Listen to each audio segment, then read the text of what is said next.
have 7 guests and probably a total of about 20 questions. So it'll safely last half an hour, could last as long as 45, could go even further than that if we start picking up a lot of questions from the guests that are joining us live on our website.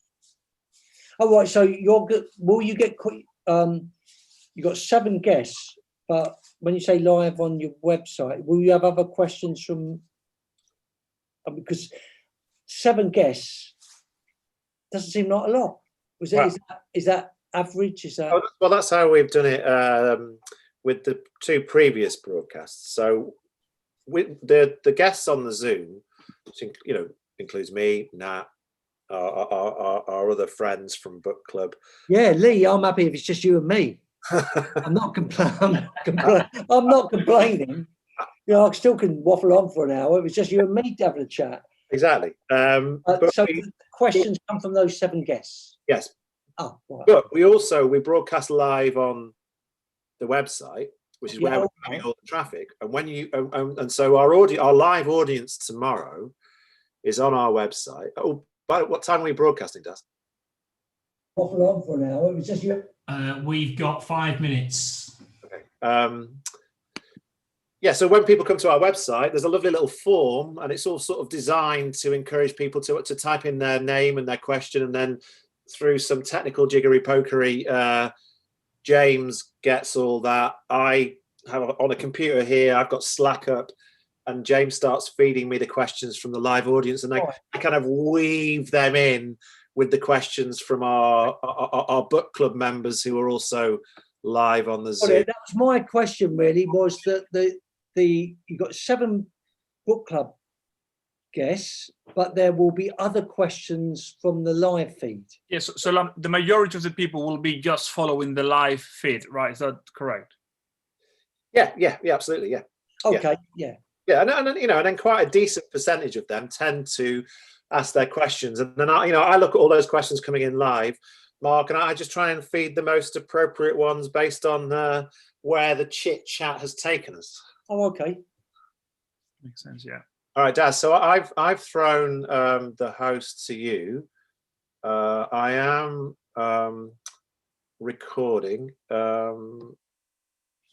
So we are actually now live. It's not on the live stream, but the stream has started.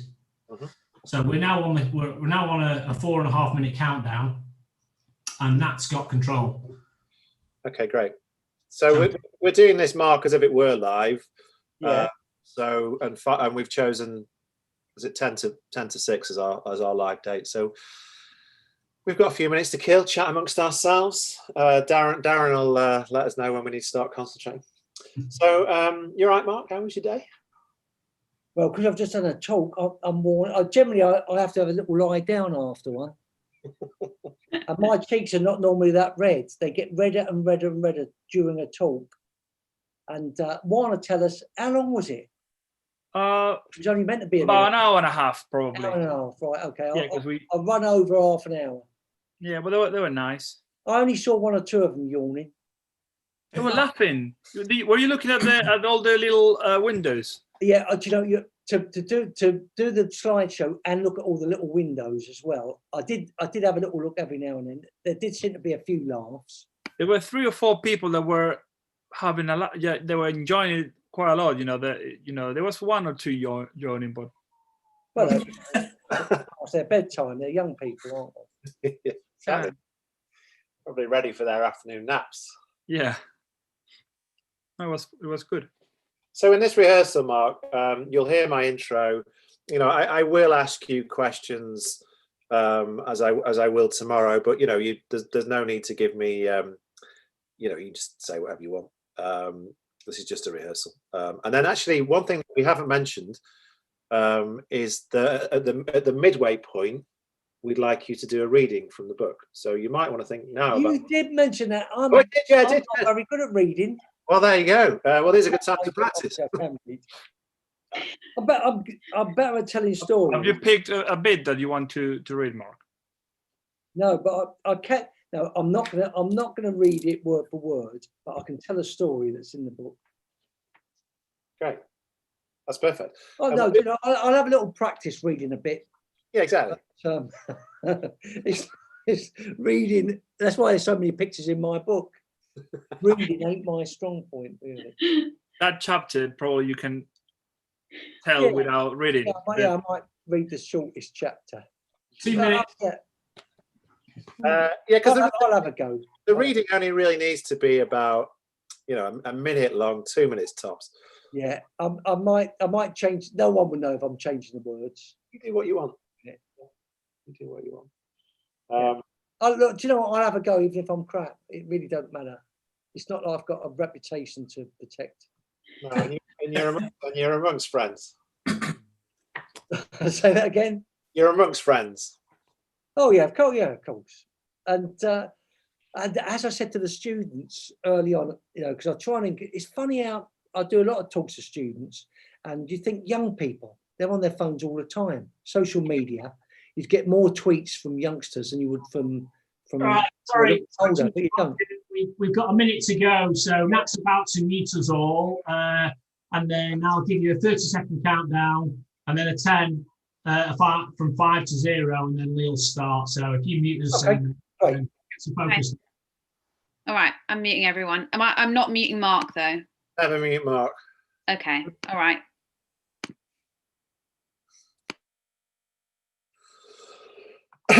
Okay, I now have to make a noise so that the Zoom camera's on me. Is that working now, Nat? Great.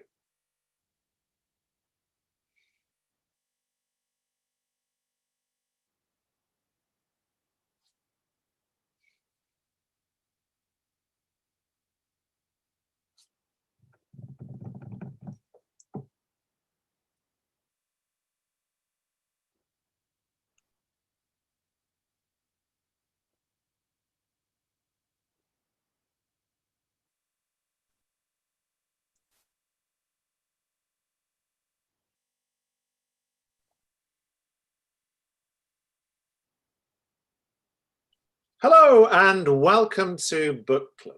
We are over the moon to be joined today by the British ad man Mark Denton. Mark will be answering our questions about his wondrous book, Unleash the Power of Puerility, a call to arms for creativity at all costs. Now, Mark won't mind me telling you that he has worked in the advertising industry for 40 years. He got into the business because he used to watch his mum laughing at the funny ads on the telly, and he thought, I want to do that. I want to make my mum laugh. At the beginning of his career, Mark would feel physical pain when clients rejected his ideas. This determination to do good work has made him one of our most decorated and loved creatives. What does he do with all those awards? He chucks them in the bin, of course. Mark Denton, welcome to Book Club. Hello, am I on now? You are. Hi. And welcome to our readers, a top-notch cast of creatives and media folk from across the industry who have joined us today to ask Mark their questions about Unleash the Power of Puerility. And welcome to those of you who are watching us live online. Mark would also love to hear your questions. Mark, my first question for you is this. Were you successful in making your mum laugh? Cool, that's a bloody good question. And that's I like hard questions, but that's an hard one. Was I successful in making my mum laugh? Well, it's funny, you know, I love comedy. I've always loved comedy. I like doing comedy scripts the most. But when I think about, I was only actually a creative for just over 10 years. And I'd say the majority ads that I made weren't comic. I did a Heineken ad with an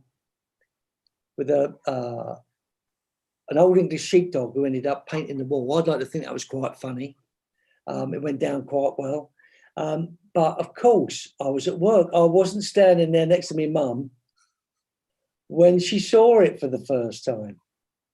Now, it's only when she died, actually, it was a few years back. It's only when she died that my dad said, oh, there's a cardboard box here was under the bed. And it was full of campaign articles, and she didn't give much away really, but I knew that she was proud of her son because she kept all of the mentions I got in magazines and stuff. Now No, you'd have to catch her while she was actually watching something to get the laugh. She would have seldom patted me on the head. Now, tell me, why have you chucked all your advertising awards in the bin? Oh, do you know, mainly because, you know, when you're young, I was as interested in advertising awards as anyone else. You know, I wasn't, you know, I was unsure of myself. I wanted something physical to prove that I was good. I loved what went with it. You know, I think went to the first advertising awards back. Would have been back in the 80s. No, actually, back in the 70s. Back in the 70s, probably about 76. I went to my first ad awards, and then I saw famous people walking up, picking an award up, and everyone was clapping. It doesn't work like that anymore. Now you don't get Dave Trott and Gordon Smith going up and getting an award and getting everyone applauding. What you do is you get it's all changed, as you know. You get a football team go up and get the award. They haven't got time to read anyone's names out, and everyone's so busy talking in the audience that you can't. If there's any applause, you don't hear it. They're all having a chat. So it's a different kettle of fish altogether. It's not the same thing at all. But when I was a youngster, it was the path to fame and fortune, because you won an award early on. First award I won, the phone rang the next day, and it might have rung several times the next day, because someone in another agency wanted to give you a job and give you more money. I don't think it works quite like that anymore. Let's have our first question from my colleague Nat. Yeah, hi Mark. You know, when you say that by clients rejecting your ideas, it causes you physical pain. Yeah. Did this pain lessen over the years when you started to pursue them yourself, or did clients just stop rejecting them altogether once you built up your reputation?